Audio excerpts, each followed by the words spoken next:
כי הוא עד למעלה. אם הוא עד למעלה. איך אני מנמיכה?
קל עובד? יש, הנה, עוד שני אנשים שהגיעו, צריך זורגר ומעיין, צריך לתת לו את המכשיר גם. יאללה, מעיין, עמיחי, מהר, תקבלו מכשיר.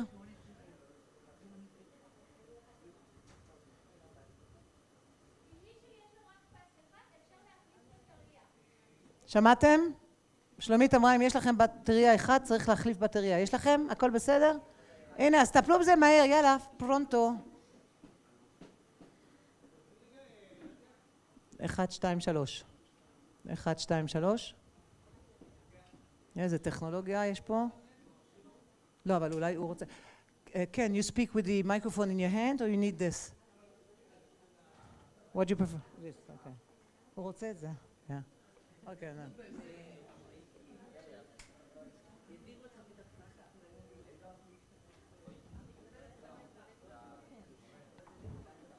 תודה תהילה. תהילה לבד נקטע שם את כל האוכל, תודה רבה. שלומית, שלומית וגבי, אנחנו מחכים לכם. We're waiting for שלומית and Gabi to tell us when we can start.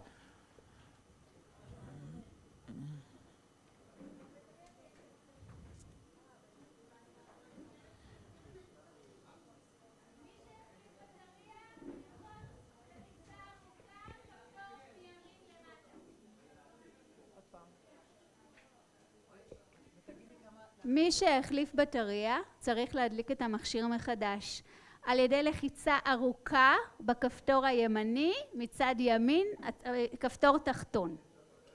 לא לגעת בכפתורים העליונים.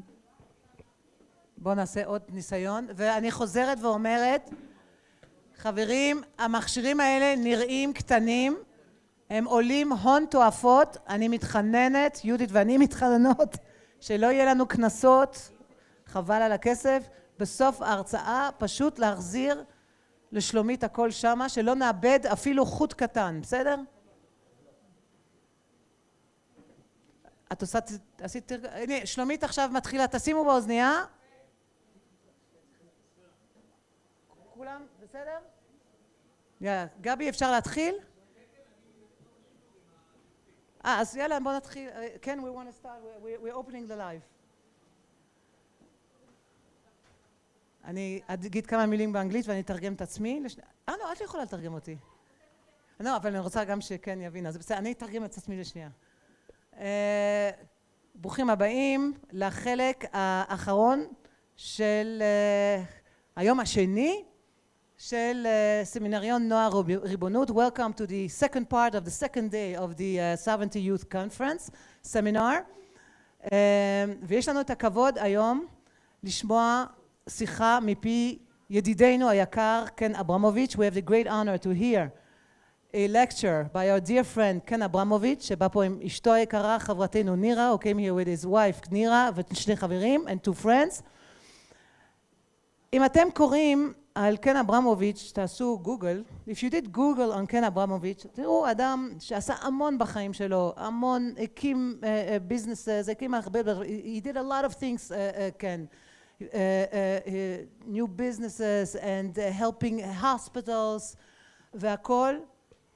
אבל הדבר העיקרי הוא, איך שאנחנו מכירים, the main thing that we know of קן, אוהב ארץ ישראל בכל רמה חברה, בכל גופו ובכל נשמתו ובכל ליבו. A lover of the land of Israel with all his neshama, with all his heart, with all his body, everything. ממש מחיאות כפיים אפשר. ומה הכי מרשים, and what is the most impressive? בשקט שלו, in his quiet ways. הכל תמיד בשקט, in his calm, ממש מדהים. ומה שיהודית ואני לומדים מכן, what we learn from קן אברמוביץ', is איך שהוא מעביר הרצאות. How he passes on lectures. בוא נגיד את זה ככה, הרבה פעמים כשאנחנו מזמינות מרצה, very often when we invite a speaker, אז אנחנו אומרים למרצה כמה זמן, ובוא נגיד שלפעמים זה הרבה מעבר. We tell the speaker how long he should speak, and very often it doesn't stay. קן אברמוביץ' אומר לנו תמיד ככה, you always tell us, אתם רוצים הרצאה של 5 דקות? 8 דקות? 20 דקות? מה שתגידו, ואז הוא עומד בזמנים. לא ראיתי דבר כזה. הוא יכול לתמצת מסר בממש בתמציתיות על פי הקהל שלו. Ken knows how to, he always tells us, you want a lecture of 5 minutes, 8 minutes, 20 minutes, what do you want? And Ken has the incredible כישרון, talent of saying everything that needs to be said within the framework of what the people ask. It is a great honor, זה כבוד לנו להביא לכם היום את ההרצאה של קן אברמוביץ' שיגיד לכם בעצמו כמה זמן הוא ידבר. It is a big honor to have Ken Abramovich speak. He will tell you himself what and how long it's going to take. Who are the good guys? Who are the bad guys? מי הטובים? מי הרעים? ומה צריך לעשות כדי לנצח? And what do we need to do in order to win? בבקשה, קן אברמוביץ'.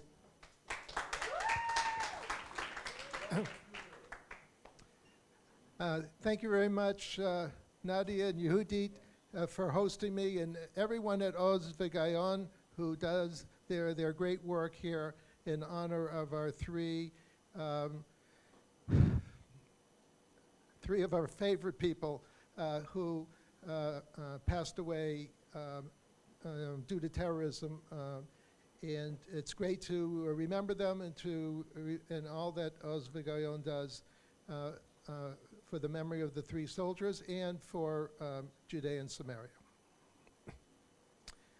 So today I'm going to give two talks, 10 minutes apiece, one on good and one on evil.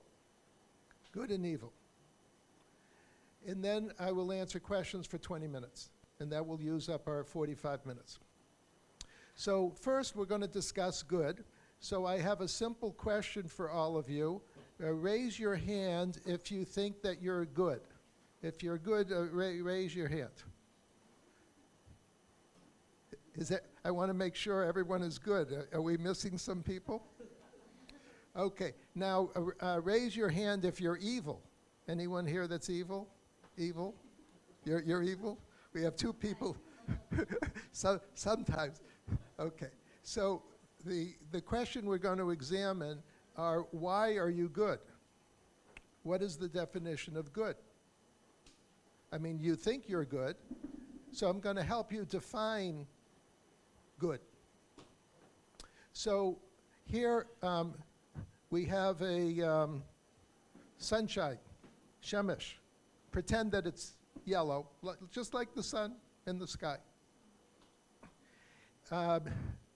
This is who you are, you're good. And now I'm going to give you three definitions of good. One is you believe in Torah. Do you believe in Torah? Do you like to read Torah? You believe in the values of the Torah? Yes. Number two, you believe in the basic laws of Israel. That's the secular law. In America, we call it the Constitution and Bill of Rights. In Israel, you call it basic law. So you believe in that also.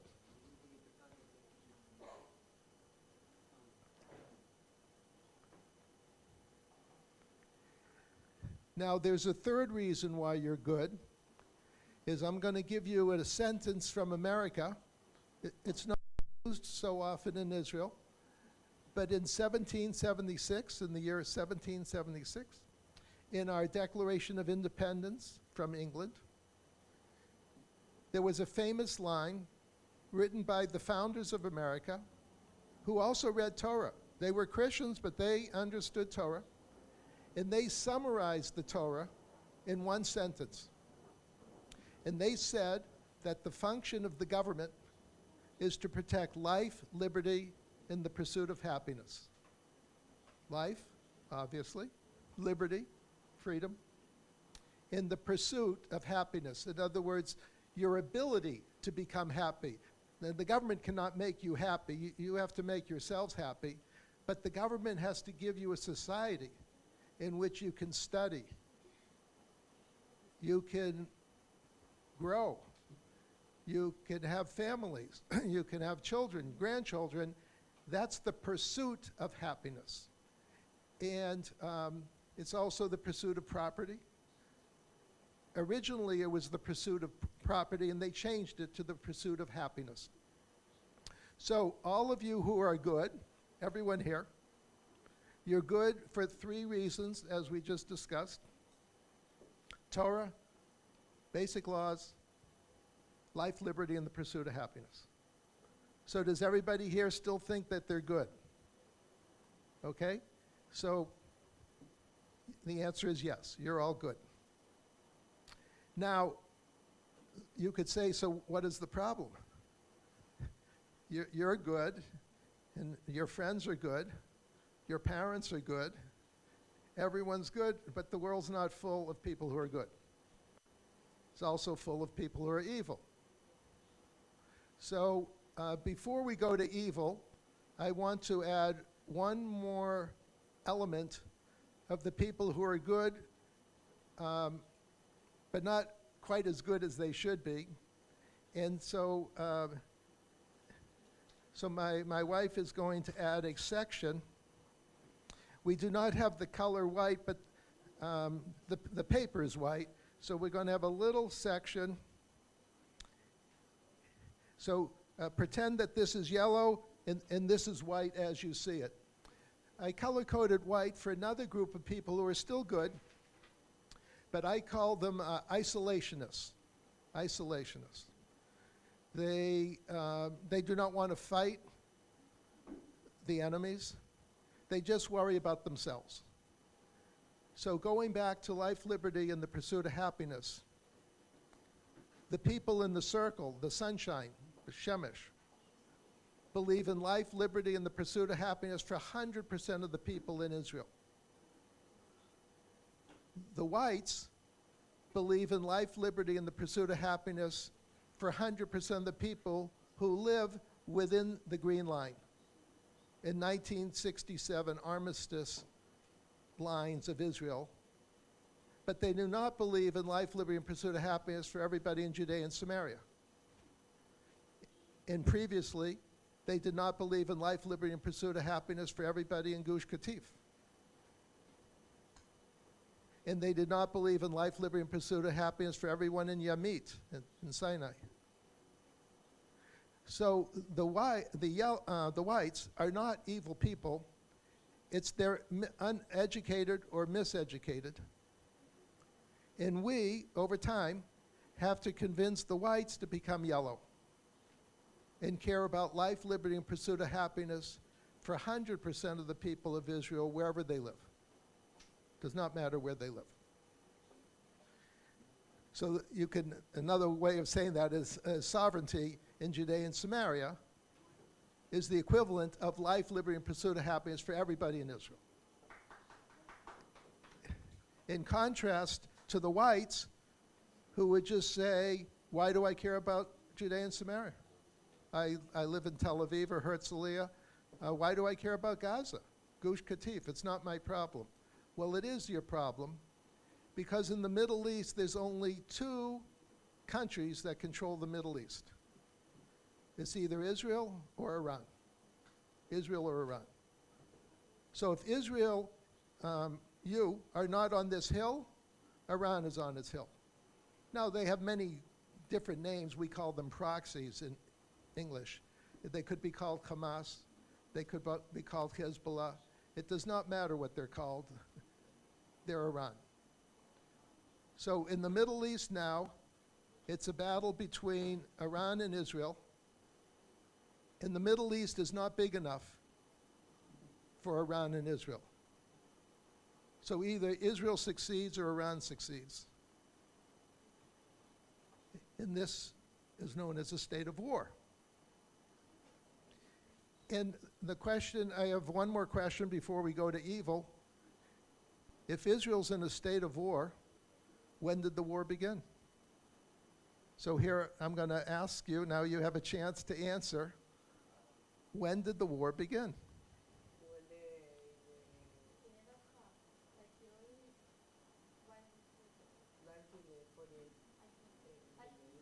By the way, there's many answers. There's not one answer for this.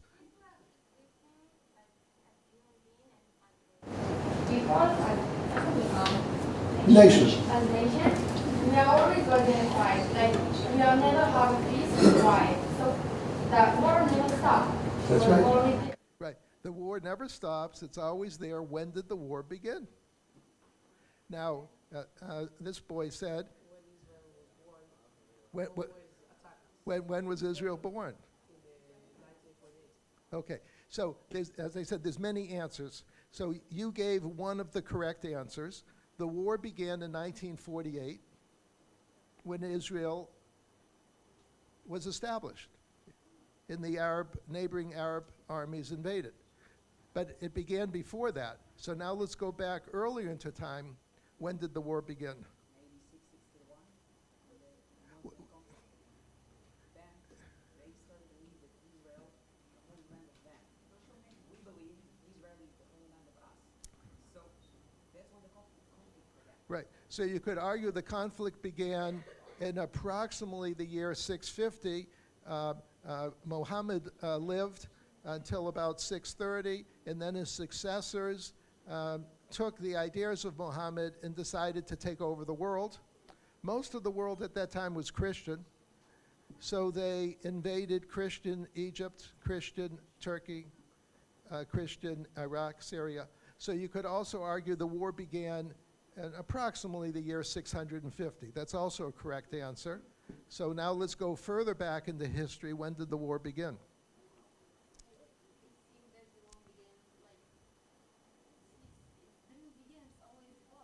That's right. It always was, but it did begin. There's two dates that I'm looking for. Further.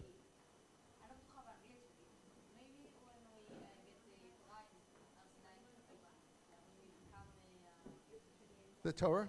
Yeah. Yes. So you could say that the war began 3,300 years ago, approximately, when the Jewish people received the Torah. Always was. Didn't begin. Okay. So the another correct answer is 3,300 years ago.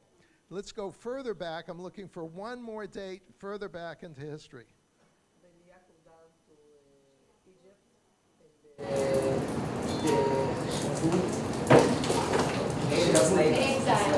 It started in the... Yes, that would be approximately 3,500 years ago when the Jews were slaves in Egypt.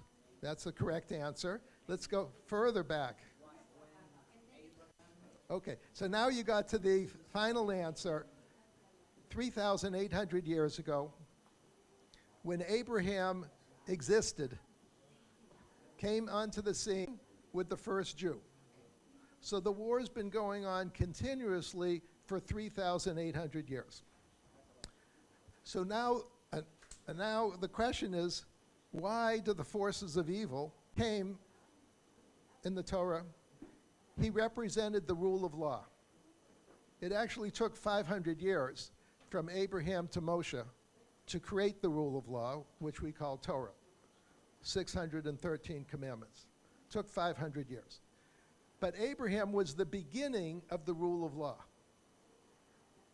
So you should say everybody should have been happy. Jews, not Jews, everyone should have said, oh, this is so exciting, we have a rule of law from Hashem. So why was everyone unhappy? Because if you're a professional criminal, if you're a king, for example, and you write your own laws, do you really want Abraham and Moshe in the Torah and Hashem to create 613 commandments that you have to obey? So that began the war. Basically, the criminals declared war on the people who believed in the rule of law. So now let's go to evil. We're going to spend another 10 minutes looking at evil. In the Torah days, evil could be summarized as the golden calf. The people who believed in the golden calf did not believe in Hashem and did not believe in the 613 commandments, did not believe in Torah. And Moshe ordered the Levites to kill 3,000 people. And that was the end of the golden calf. Now, the golden calf was 3,300 years ago. As we say, it's ancient history, right? Golden calf, ancient history. So I'm going to show you that the golden calf still lives with us today. It's not an old story. I mean, it's an old story, but it's a new story. And I'm going to explain to you who the golden calf is now. Because as you get older and you go to the army, or you go to university, or you create families, you're going to face the golden calf. The golden calf is always here. But it changes its name, it can change its color, but it's the golden calf. It's the rejection of the rule of law, rejection of Torah, rejection of the basic law, rejection of life, liberty, and pursuit of happiness for 100% of the population. So the question is, who is the golden calf today? So, my wife is going to help you see the golden calf. Yes, so now the big circle and then the colors.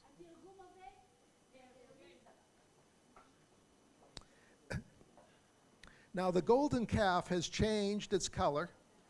3,300 years ago, obviously it was gold, yellow. Today there's 3 golden calves that we're fighting, or you could say it's the same golden calf, but has 3 different colors. The reds, the greens, and the blues. So now we're going to discuss the reds, the greens, and the blues. My wife's going to make a nice little picture for you of the reds, the greens, and the blues, and then I'm going to explain to you who are the reds, the greens, and the blues. Now, as a summary, remember I said the sunshine people, the golden people, the Shemesh. We, the good people, remember I said, believe in life, liberty, and pursuit of happiness for 100% of the population. The reds, the greens, and the blues, which I will define for you, believe in life, liberty, and pursuit of happiness for 10% of the people.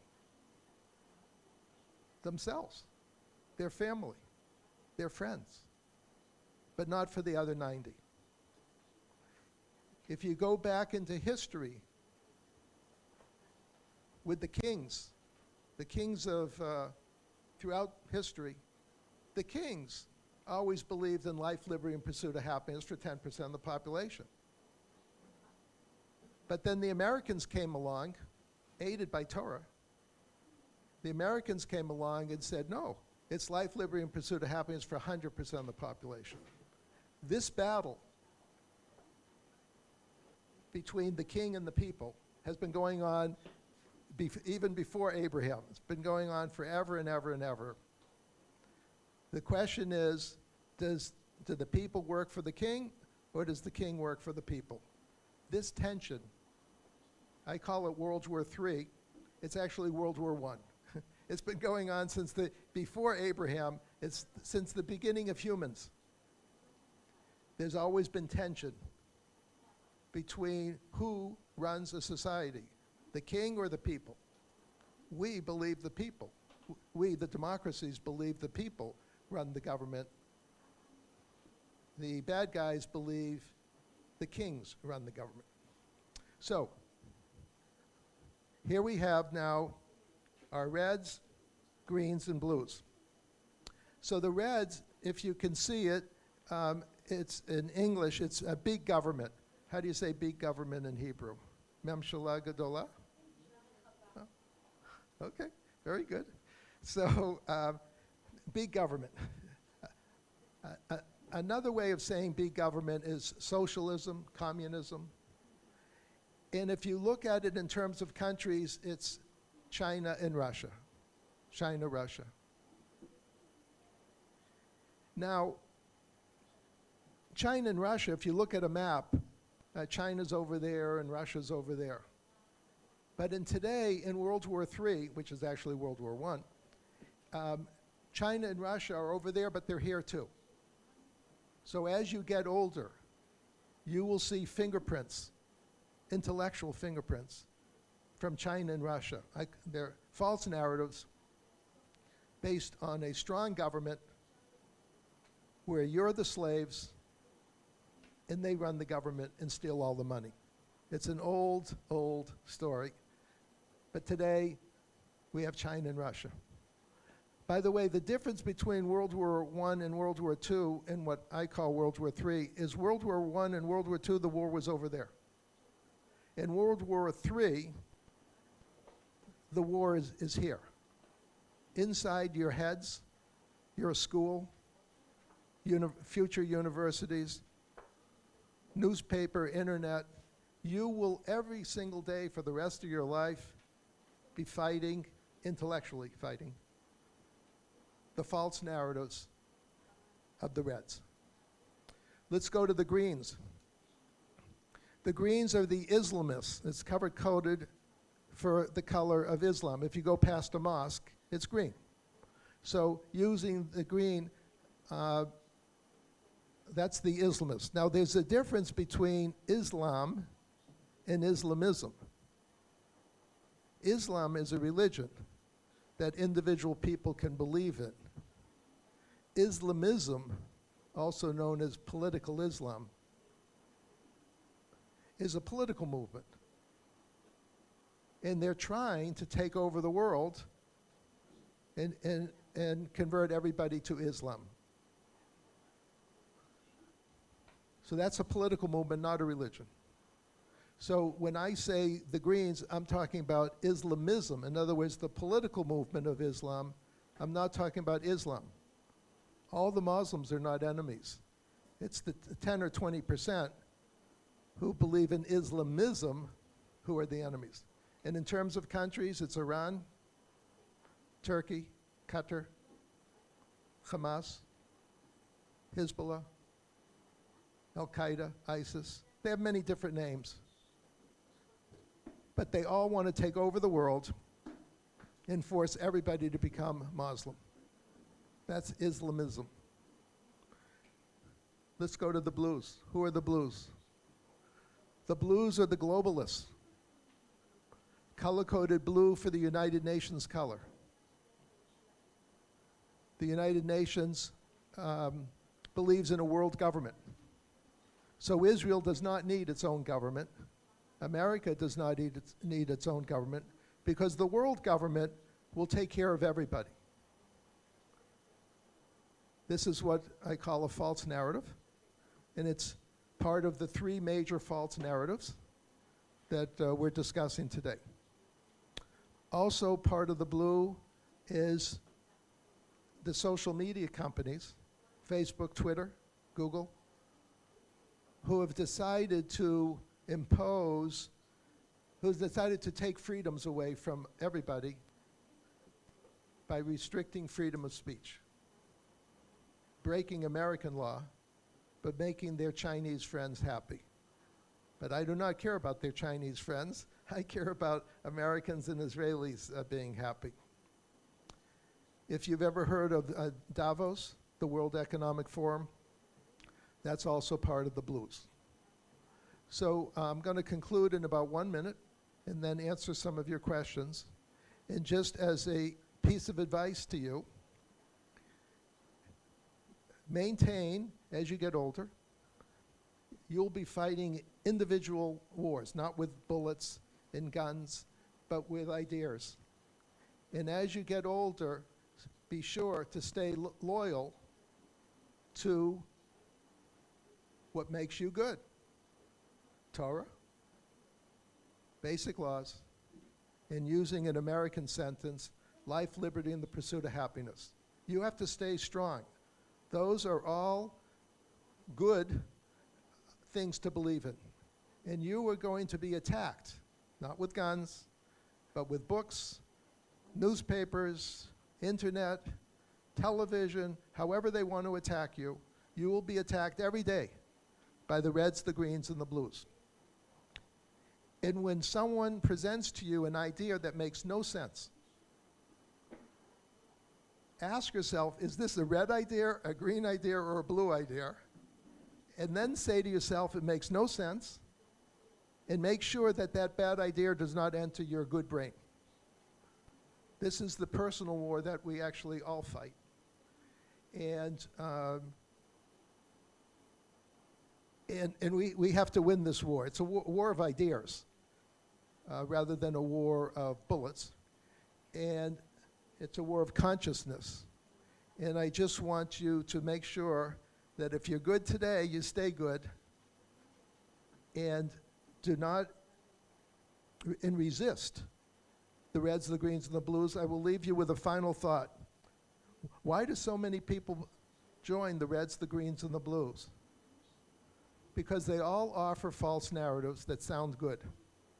So, for example, the reds would say, if you give me your freedom, I will give you a subsidy for your house, your food, health insurance, education. Just give me your freedom. And it's very tempting for someone to say, okay, I would like a subsidy for my house, for my health insurance, for my education, and I will give up some freedom, but you're going to become a slave of the reds.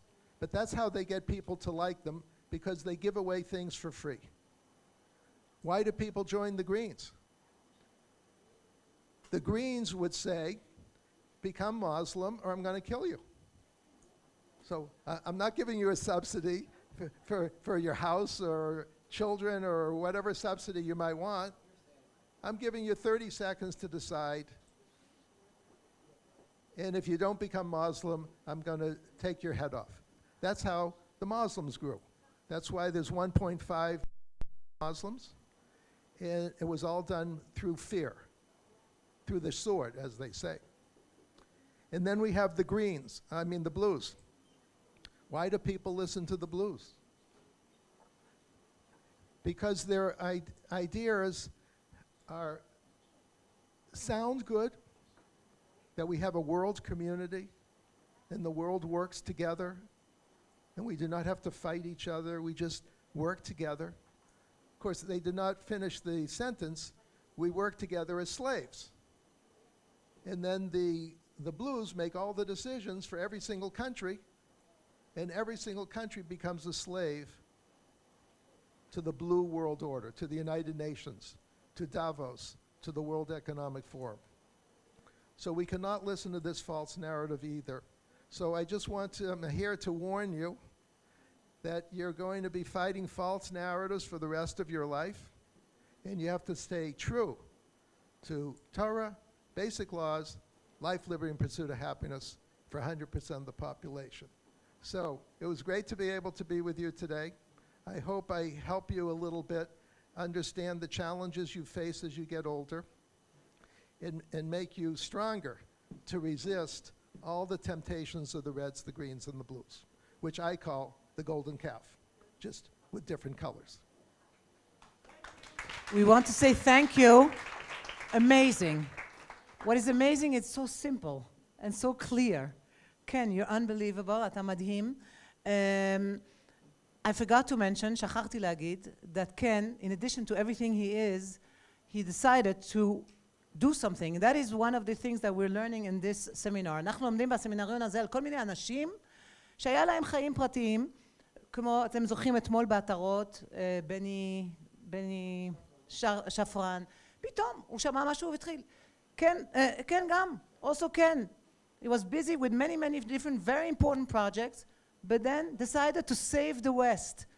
וזה שכחתי להגיד בהתחלה, I forgot to mention at the beginning, created this incredible website, הקים את האתר הזה שנקרא Save the West, הצילו את המערב, ושם נאבק, נלחם בנרטיבים, fights those narratives that you're talking about, עם המילה, with a word, lectures, articles, מאמרים, כתבים. So we're not going to let you off the hook so quickly, אנחנו לא ניתן לך ללכת ככה. יהיה פה שאלות, ואני לוקחת את הזכות לשאול את השאלה הראשונה. I take the privilege to ask the first question. You tell them, אתה אומר להם, fight, don't let them, how? You say, how do we win? You told them, you said to them, אמרת לנוער, אתם חייבים לנצח. תן כמה טיפים, give a few tips. How to win. Okay.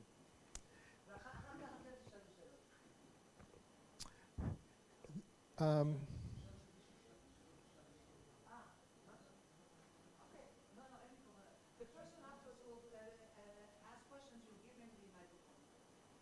Okay, so there's two separate questions there. How do we win? The two separate questions is how do we win as individuals? How do we win as countries? As individuals, we have to maintain our own internal self-confidence.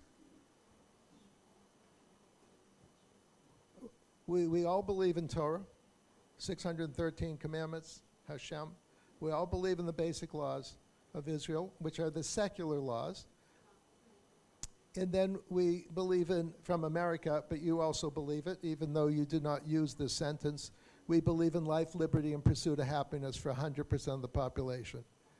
So as individuals, we have to stay strong in our confidence that we're right, we have good values, and we have to stay strong as we're attacked culturally, with words, not with knives. We're attacked with words that destroy our confidence in our values. So as I said, when you hear something that makes no sense, you should say to yourself, wait a minute, where did this idea that made no sense come from? Okay, two-state solution. Okay, so that's an example, good example. So you say to yourself, in whose interest is a two-state solution? Who invented this concept? Is it in the interest of Israel or the Jews? No. Is it in the interest of the Arabs? No. Well, Jews and Arabs live. Is it the interest of Christians? Christians also live in Israel? No. So in whose interest is a two-state solution? It's in the interest of the Greens. Well, who are the Greens? Iran, Hamas, Turkey, Qatar. Well, who cares about the interests of those evil countries or evil organizations? So these evil organizations came up with a purposely dumb idea to have a Jewish state and an Arab state because they want to take over the Arab state and then attack the Jewish state. So that's a good example of a false narrative, which is not in the interest, as I said, of the Jews or the Arabs or the Christians or the Muslims. It's not in anyone's interest except your outside enemies. Here's a good example of outside enemies creating false narratives, putting them into your school books, into your university books, into the newspapers, and then you read it and say, well, I guess it sounds logical, but remember, in the world there's no logic. There's good and evil, and you have to stand for the forces of good and resist the forces of evil. So that's a good example of false narratives that you will confront as you get older, now and as you get older. Now then the question is, as a country, whether it's Israel or America, how do we defeat the forces of the Reds, the Greens, and the Blues? That's a complicated question, but I'll try to answer it in a simple way. So I'll try to answer this complicated question in one sentence. We as a country, whether it's Israel or America, we have to destroy the Reds, the Greens, and the Blues. Is that simple enough for you? Before they destroy us. It's the same question Moshe Rabbeinu was asking himself.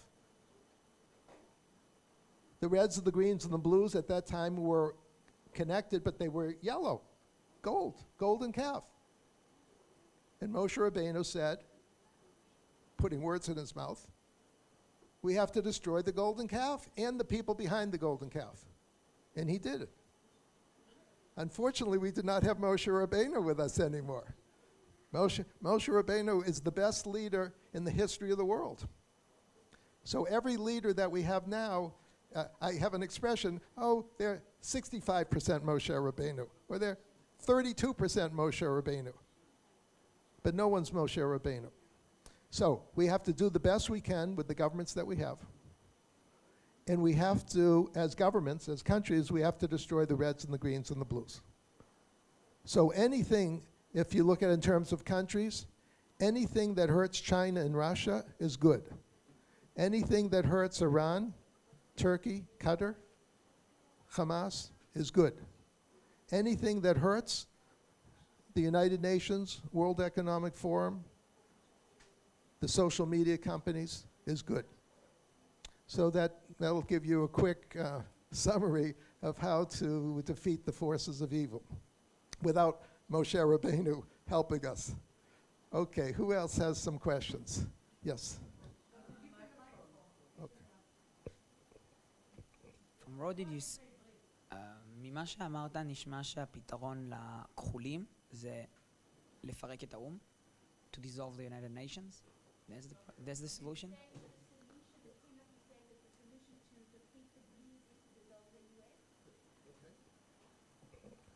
Okay, so the question is, remember I said in one sentence we have to destroy the reds, the greens, and the blues. Well, the United Nations is part of the blues.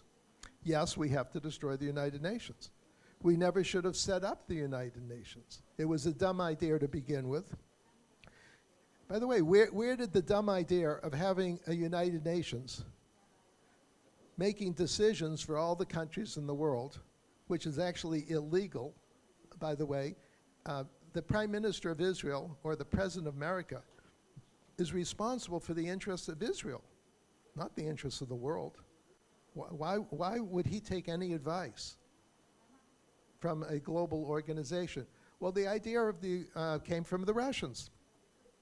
After World War II, the Russians saw that America was so strong, and they wanted to reduce the power of America. So this was a Russian idea, which makes sense because all the bad ideas in the world come from the reds, the greens, and the blues. So whenever you see something that you cannot understand or cannot believe, ask yourself, in whose interest was this dumb idea? Because the reds, the greens, and the blues, are, even though they're evil, they're managed by very smart people. And in the Kremlin, or the equivalent, the Emperor's Palace in China, these evil people sit around and say, how do I destroy the yellows and the whites? How do I destroy people who are normal? You should bear in mind that the reds and the greens and the blues play offense 100% of the time. We, normal people, we play defense 100% of the time. The reason the IDF is called Israel Defense Forces, it should be called Israel Offense Forces. But in democracies, we always think about defense. The reds and the greens and the blues always think about offense. So, what else do we have for a question? Yes. הצהובים הכי טובים, אבל אז אתה גם אמרת שגם הלבנים טובים, אבל הם גם לא כל כך טובים. מה זאת אומרת? כאילו, איפה הלבנים עומדים? מה המצב שלהם? No. You said both the yellows and the whites are good. But what is the difference? Okay, so the question is, going back to the yellows and the whites. My color code. The yellows are sunlight. There's the sun in the sky, and Judaism, by the way, is a religion of life, of light and light. We provide light unto other nations. So using now an American term, for yellows, we believe in life, liberty, and pursuit of happiness for 100% of the people in Israel, wherever they live and whoever they are. In other words, they can live in Efrat or Gush, or it does not matter where they live, and it does not matter who they are. In other words, I think Muslims and Christians and Jews, all human beings, have the right to life, liberty, and pursuit of happiness. It's not just a Jewish issue or an Israel issue or an American issue. It's a human rights issue. So the yellows would say life, liberty, and pursuit of happiness for all citizens, residents, Israelis, Jews, Christians, Muslims, wherever they live in Israel. Under Israel, because it's either Israel sovereignty or Iranian sovereignty. You only have two choices. Israel or Iran? It's not complicated. Do you want Israel to control the hill or Iran to control the hill or the village or the city? Now, the whites would say that I believe in life, liberty, and pursuit of happiness for everybody who lives within the green line, not over the green line. In other words, the 1967 borders or the 1948 borders, and they would say, I do not care about people outside of the borders of 48 or 67, and so take Gush Katif. Most people in Israel said we do not have to be in Gush Katif. They did not use these words, but they would have said, Gush Katif, 10,000 people, they do not deserve life, liberty, and the pursuit of happiness. Isn't that in fact playing along with the red, blue, and the green? Yes, so that was another example of a false narrative to say we should remove or ethnically cleanse, actually is the better word, we should ethnically cleanse Gaza of Jews. Well, who came up with that stupid idea? That was from the Greens. But if it's like this, why they're not red with blue and green? How is not part of it and they don't think everybody deserves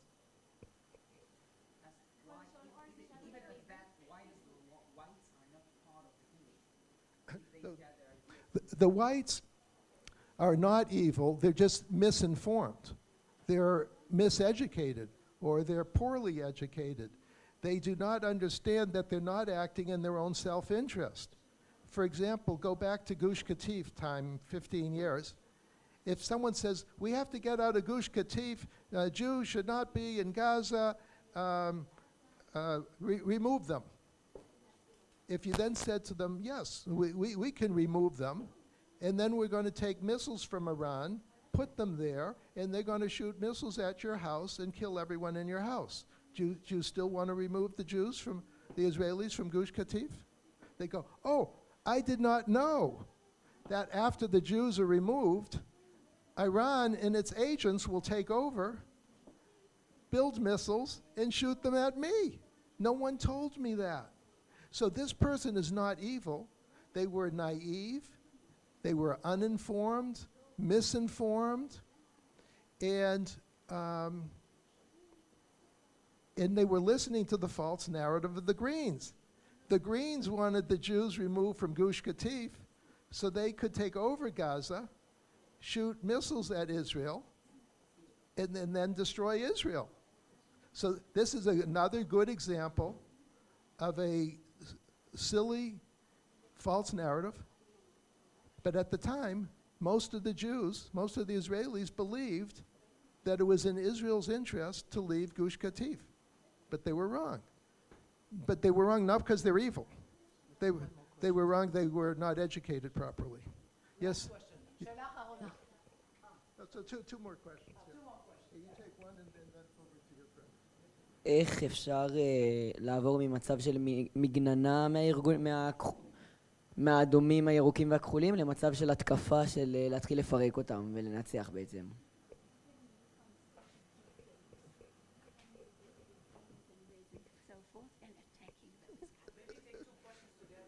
Okay. Now, let me focus on this first.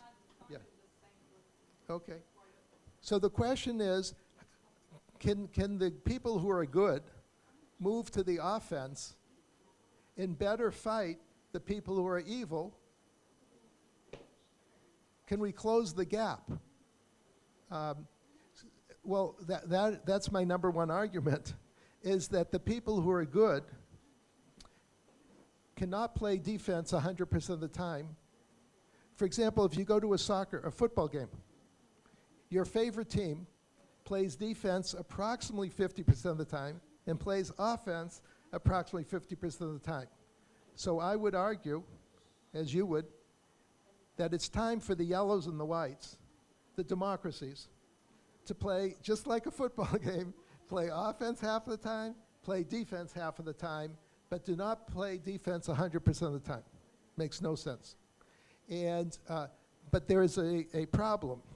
And the problem is, in a democracy, pretend that I want to be the prime minister and pretend, or the president of America, any country, and I say to you, please support me, vote for me, I'm good, but I am going to destroy the reds, the greens, and the blues. I'm going to take your money, and I'm going to buy more airplanes, more bombs, more submarines, more soldiers, and we're going to destroy the reds and the greens and the blues. And we're going to fight every single day, offense. Every single day that I'm prime minister or president, we will be fighting a full-scale war, full-scale offense to destroy the reds and the greens and the blues. So here's a test. Who is voting for me? How many people? Okay, but you see what the problem is. If you talk about this with 100% honesty, you cannot get elected in a democracy. So that's one of the big challenges. Do you want to ask the same? It's kind of the same, but not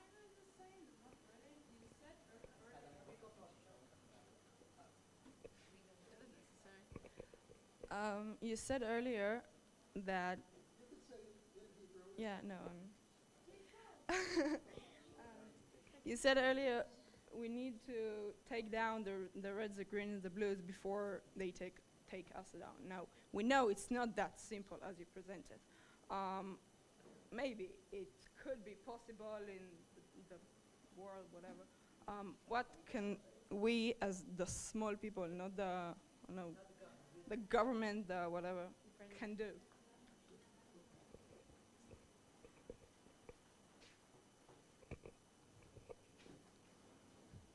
So let's go back to the issue of what can we do as an individual, not as a country, just we as individuals. How do we survive and thrive? You want to survive and thrive when we're under attack by the reds and the greens and the blues. And the point is, we as individuals, we have to play offense 50% of the time, defense 50%, just like in a football game. And so when you get older and you go to a university and someone says to you, Israel's an illegal occupier of Arab lands, how do you respond to that false narrative? Right, so there's two ways to respond, offense and defense. Defense, I'll give you an example. Defense is, we are not occupiers of Arab lands.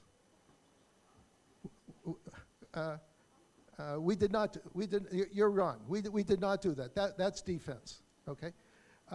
Offense is, we're not occupiers of Arab lands, but the Arabs are occupiers of Jewish lands. And your forefathers illegally invaded Israel approximately the year 650. You should have stayed in Saudi Arabia because you're Arabs.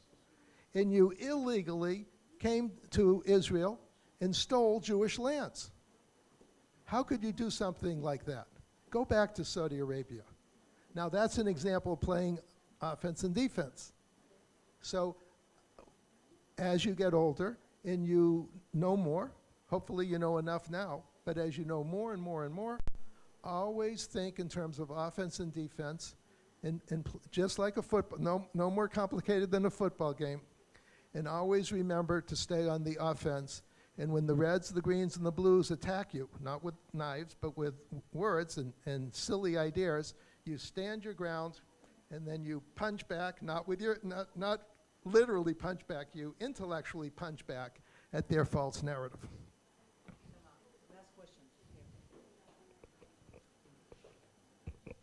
שאלת אני רוצה לדבר על הכחולים. הרבה פעמים, כאילו, כל השנה האחרונה, בתכלס מי שבאמת חי טיפה בתקשורת הישראלית, שמענו מהצד של הטלגרם הרבה מאוד קונספירציות על ממשלה אחת, על מלא דברים שהם בנושא, ועל זה שזה קשור לבית המלוכה הבריטי. האם יש לזה בסיס לטענות האלה מבחינתך, או שיש כמה אנשים שרק מקדמים את הנושא של ממשלה אחת, וכל התיאוריות קונספירציה של גם מה שקרה אפילו בקורונה, יש אנשים שקישרו את זה, מי שטיפה שמע קצת בישראל את הקונספירציה, יש מי שקישרו את הקורונה לכחולים, על פי מה שאתה אומר. האם זה נכון או לא?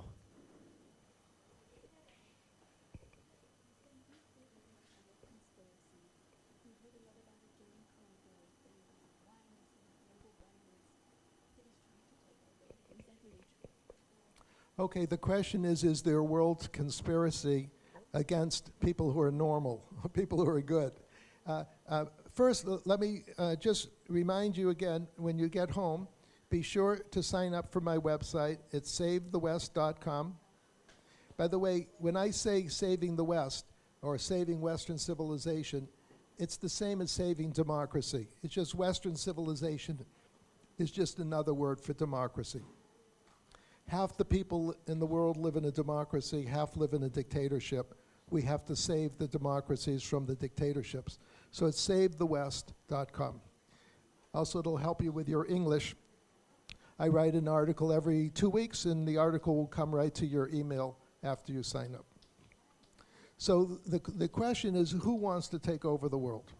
Is there a conspiracy of forces? Well, going back to the Reds, the Greens, and the Blues independently came up with the decision to take over the world.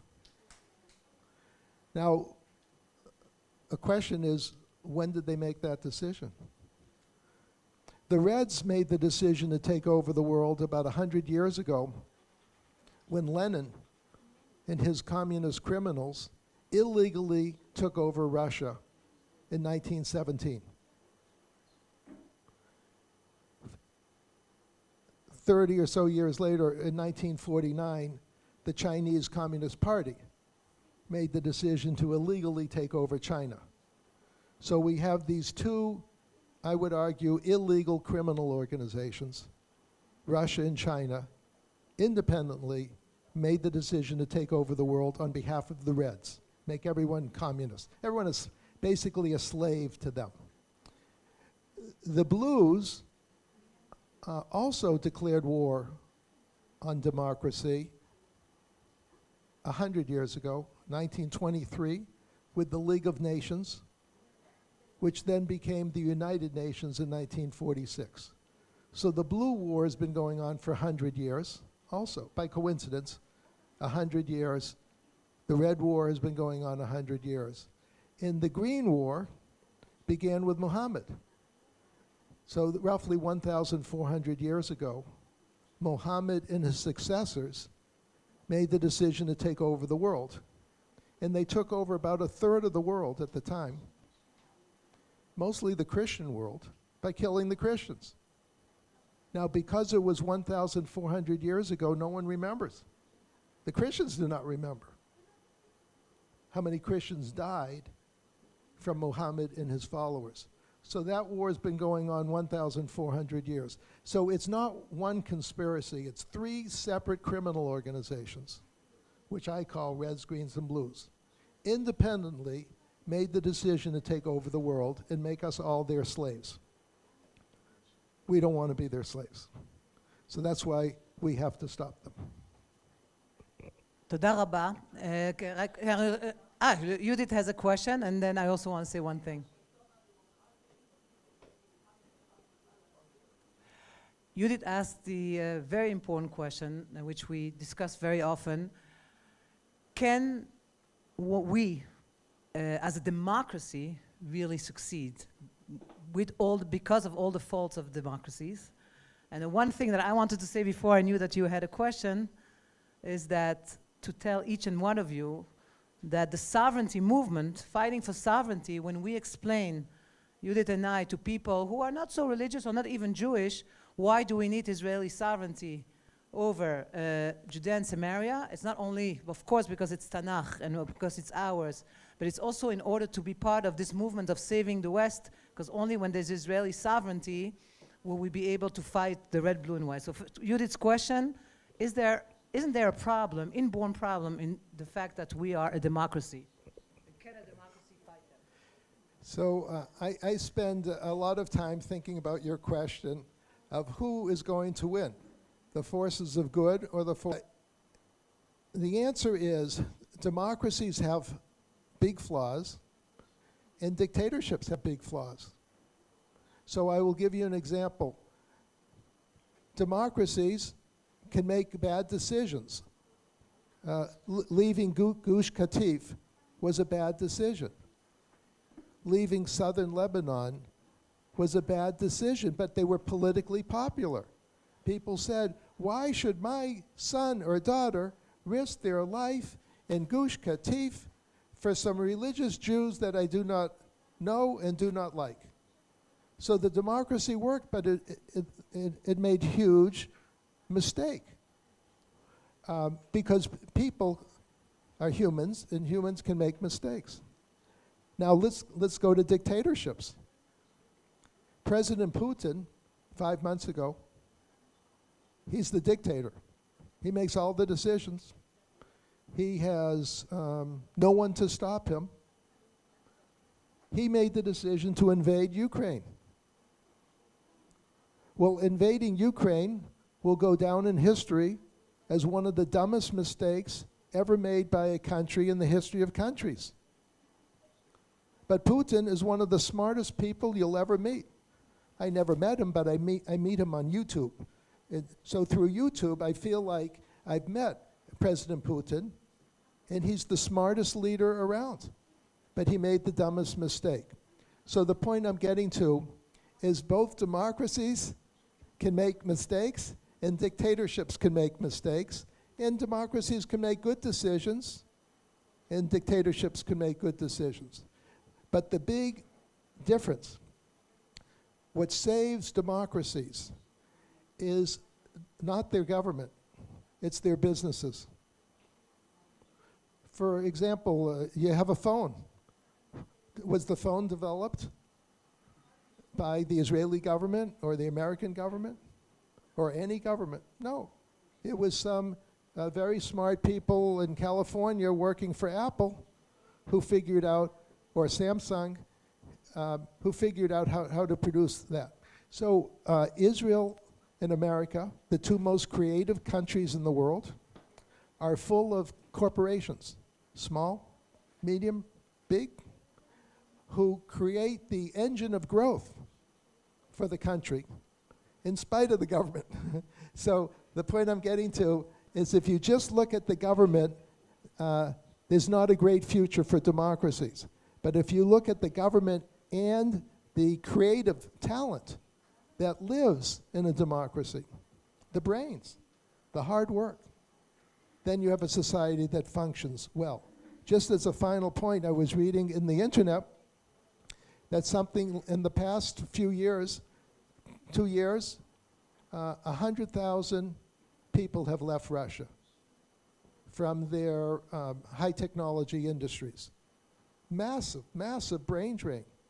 And in another year, there'll be another 100,000, another 100,000, another 100,000. Whereas where in the world are people coming to? They're coming to Israel. They're coming to America.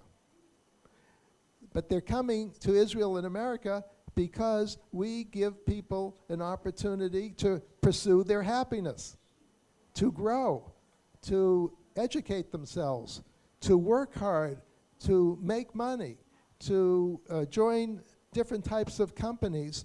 So I will still bet on democracies because we're the engine of brains. And we respect life, liberty, and the pursuit of happiness for 100% of the population. And the dictatorships will always make a fatal mistake somewhere along the line. And so there's two ways for democracies to win. One is because we actually win, and the other is because the bad guys lose. So right now, we're winning against Russia, not because we're winning against Russia, because Russia, the bad guys are losing. So I want the good guys to also win, as well as the bad guys to lose.